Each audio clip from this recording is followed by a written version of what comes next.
You wanted the best. You've got the best podcast. The hottest podcast in the world. The Chris Voss Show, the preeminent podcast with guests so smart you may experience serious brain bleed. The CEOs, authors, thought leaders, visionaries, and motivators. Get ready. Strap yourself in. Keep your hands, arms, and legs inside the vehicle at all times, because you're about to go on a monster education roller coaster with your brain. Now, here's your host, Chris Voss. Hi, folks. It's Voss here from the ChrisVossShow.com.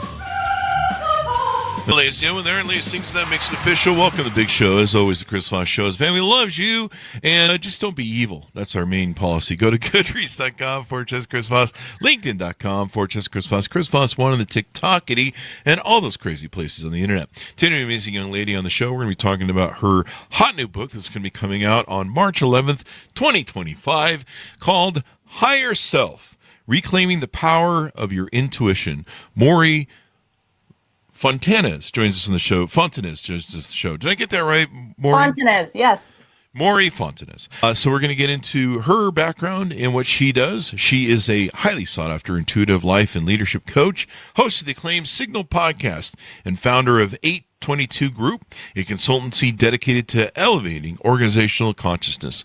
She's a former crisis manager for Fortune 500 companies. Her career pivoted when she recognized a universal truth. Many leaders struggle because they're disconnected from their intuition and their deeper purpose. Welcome to the show, Mory. How are you? Thank you, Chris. Thanks for having me. I'm great. How are you? Thank you. I am excellent. And give us your .coms. Where do you want people to find you on the interwebs? Sure. So I'm at moryfontanez.com, and then my organization that I founded is 822group.com. Oh, so give us a 30,000 overview of what's in your new book. Okay. Higher self is really just a reminder to everyone that the wisdom that you seek resides within you. And I wrote this book really because I know what it feels like to be lost and to be looking everywhere else but within for the answers. I know this because of my own life being so full of chaos and crisis, but also because I managed crisis for so long. And I realized that if only we were taught to trust the wisdom within instead of looking for that externalized voice from outside, we would find the answers much more quickly. We'd be more connected to our purpose, and we would be living a life that's not only free of crisis, but free of fear and suffering. You definitely don't want to live the other way. So it really helps. You talk in the book about activity. Tell us a little bit about that and what that is and means. I think that our culture, and especially that of the working world, we've really been conditioned to react to what's coming to us, especially as things are getting noisier. There's more news coming at us. Social media is constantly feeding us information.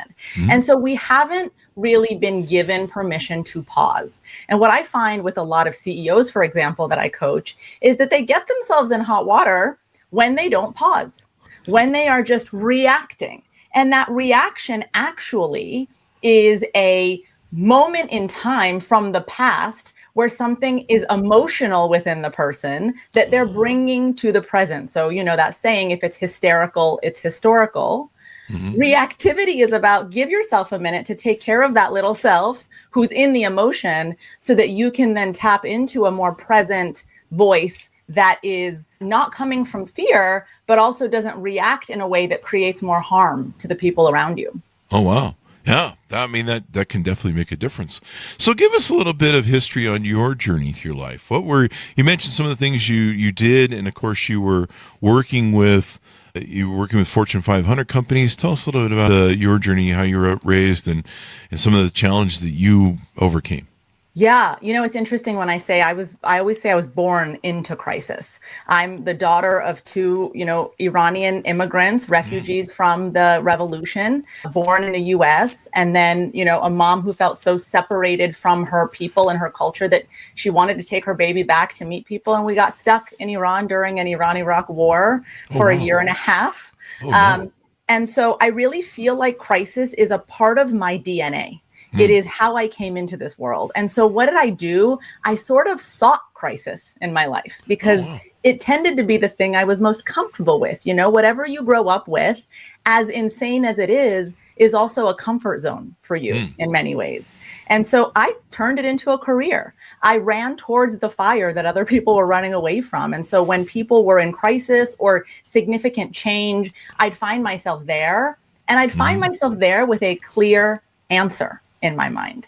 And so what that caused me to recognize is, oh, you're depending on this unseen voice that no one talks about, that knows exactly what to do in these moments of crisis. But it's clear for you, for me in that moment, because I don't have all my own fear. I don't have all of my own noise in there. It wasn't until I had that moment of crisis in my own life, 8 months pregnant, on the ground, crying because of a marriage that was not serving me. I was in a job that was crushing me, that I started to listen to that voice. And I realized if I listen to this voice and I follow what it says, all of a sudden it created this path to freedom. And so I built a coaching method around that very same moment in time for me, which is I have to look within for the answers. And if I have the courage to follow what that voice is telling me, then freedom opens up instead of pain. Hey, freedom is good. I like it. And Right? pain is not fun. There's that. So, That's the headline. yeah. Anyway, so fun is fun, and you went through this journey, and then you saw the same thing when you work in corporations. I don't know if you want to expand a little on that. You saw Fortune 500 companies having issues as well. Yeah, I mean, again, if because we're conditioned to search externally, we can get bombarded with a lot of noise, and CEOs are no different. Leaders are no different. They've got shareholders, they've got boards of directors, they've got customers and employees. And so what I noticed in corporations and continue to notice, I still consult organizations and their CEOs and founders, is that they have not been given permission to take a moment of pause and know that they have within them the wisdom of what to do next. And so what they do is they hire a lot of highly paid PR people to come in and tell them what to do. And that creates a cycle of lack of trust in yourself. If you don't trust yourself as a leader, your employees don't trust you. If your employees don't trust you, your customers don't trust your brand.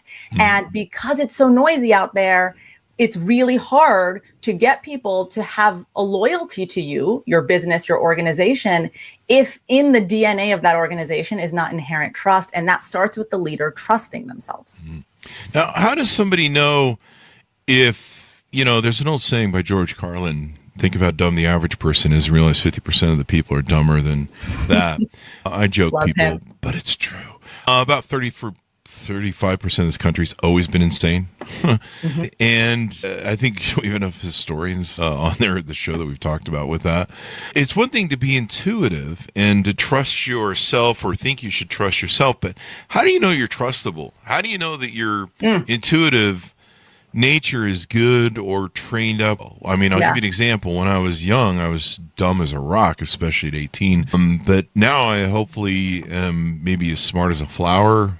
But I moved up from the rock to the flower there. But I don't claim to be brilliant or smart in any way, shape, or form. There's lots of work to do. But I have a Dunning-Kruger sort of attitude where I realize that the less I master something, the less I know. But there's a lot of people who, are, claim to be very intuitive and claim to be very knowledgeable. And you talk to them and you're just like, have you ever left the house? Anyway, how do you know? That's a good question. How do you know if you can trust yourself? I love that question. And here's what I want to say. I bet you those people, if they had been taught to decipher the difference between an intuitive thought and a fear thought, the difference between an intuitive thought and a thought that is chasing validation, a thought that is chasing acceptance, then they wouldn't be mistaking those limited thoughts as intuition. So I think that's what you're seeing, is that people think they're being intuitive, but they're actually chasing the thought that is the most contracting thought, which is, I need this person to like me, so I'm going to do X, Y, or Z. I need this person to validate me, so I'm going to make this decision. That's not your intuition. That's a limited self. And that's where I think the confusion happens. And don't you have to have some knowledge preparation? I mean, say for example, when it came to business or leadership, I could try and be intuitive when I was 18, but I really don't think I had enough moxie or knowledge under my belt to, and there were a lot of intuitive things I tried in my early business years that failed miserably, that I'm like, God, if I would have read a book, I would have skipped all that. So I don't know. Without those things, I don't think I'd be sitting here talking to you today with such a successful podcast. So there are no accidents. But that said, I think that what we need to understand about intuition is that it's not about a psychic ability that's predicting the future. It's about, in the moment, what is the very best next thing I can do right now to lead me to my best path. And oftentimes, if we're listening to intuition, which is free of ego, intuition will say, keep learning. You're here right now to learn. You're here right now to get the experience. So for perfect example, you're in a job where you don't love the dynamic with your supervisor. Okay. What you want more than anything for your dignity is to get out of that situation. So you might feel like it's your intuition telling you to quit. But actually, if you're able to decipher the difference between a contracted thought that says quit because this feels bad, and an expanded thought, which is how intuition feels, that says you're here to learn something. And I promise you'll learn it. And then you'll come out of here even stronger, even more resilient, even more brilliant than you were before. You can do this for another 6 months. Then you have the roadmap right there. Yeah. So, it's not always about knowing what to do 10 years from now when you're 18. It's about tapping into the wisdom that says, you're here for a reason. Let's trust this. So how do we separate knowing what an ego intuition is from not? Because, like I said, I've had a lot of great business ideas, and my intuition has told me that, listening is, okay, this is a good idea. I'll run it past other entrepreneurs. It's a great idea. Turns out it's a horrible idea. So, how do we separate the ego, knowing that it's an ego thing? That's a great question. Your ego is searching for validation. Always. Your intuition does not care about that. So your ego is going to look for, how can I succeed and stand out and look like the best at this? Your intuition is interested in, what is the purpose of this? How will I bring my skills and my natural, things that I just tend to feel fulfilled around? How will I bring those two things together to create impact on the world? And if your idea can answer those questions, then it's your intuition speaking to you. If your idea is about, how am I going to get credit because I've never gotten it before, or how am I going to prove to that boss who laid me off that they made a big mistake, then that's your ego. So it depends on the origin point, the intention of these ideas. And if they're connected to purpose, then it's intuitive. That's good to know. Does that answer it? Yeah. Good.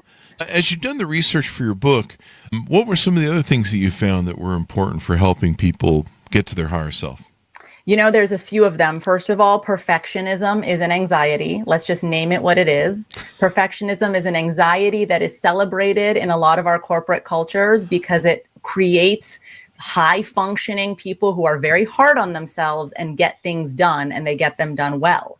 So it's never labeled as anxiety because it creates a reward for your organization, but perfectionism is not possible.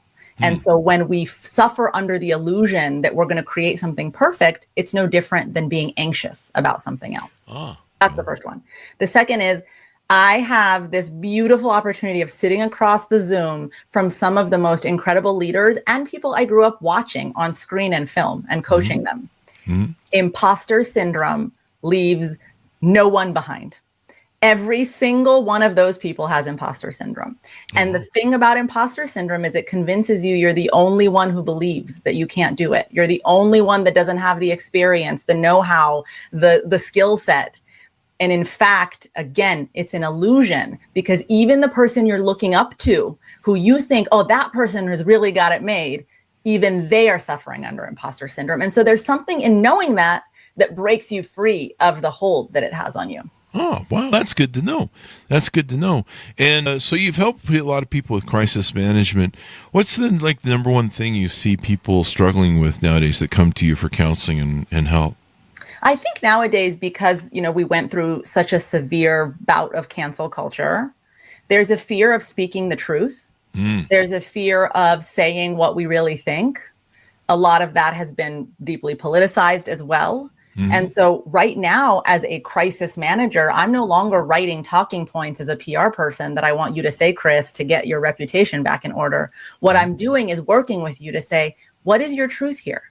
Where did this action come from? How can you speak with more honesty about how you got here and what you believed and what you're aiming to do? And I think that, that's the crystal, like if I were to give you one answer to navigate your way out of crisis, it's that people need to trust you again.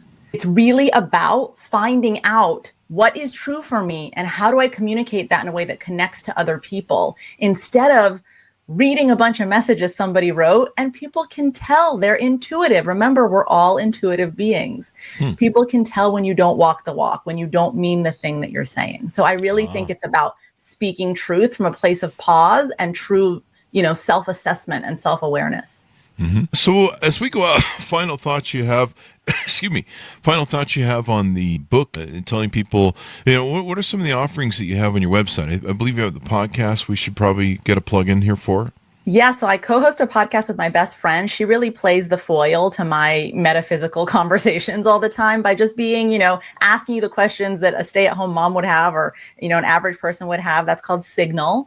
And then I work, like I said, I work with organizations. I have a wait list, so I don't work with one-on-one people so much, but that's what the book is about. The book is really about handing you this roadmap to really learn how to shed the fear. So one of the big points is to listen to your littles, the little selves inside you that are still stuck in an old story, and to really understand how they're projecting those things on you. And then it becomes about learning what your higher self looks like, sounds, acts like, what dignity it has, what values it holds, so you can look for that voice within you. And the book is really just about giving you a very actionable roadmap to being able to bring those things together and trust yourself more and be more empowered and less fearless in a world that is really triggering all of us into fear constantly.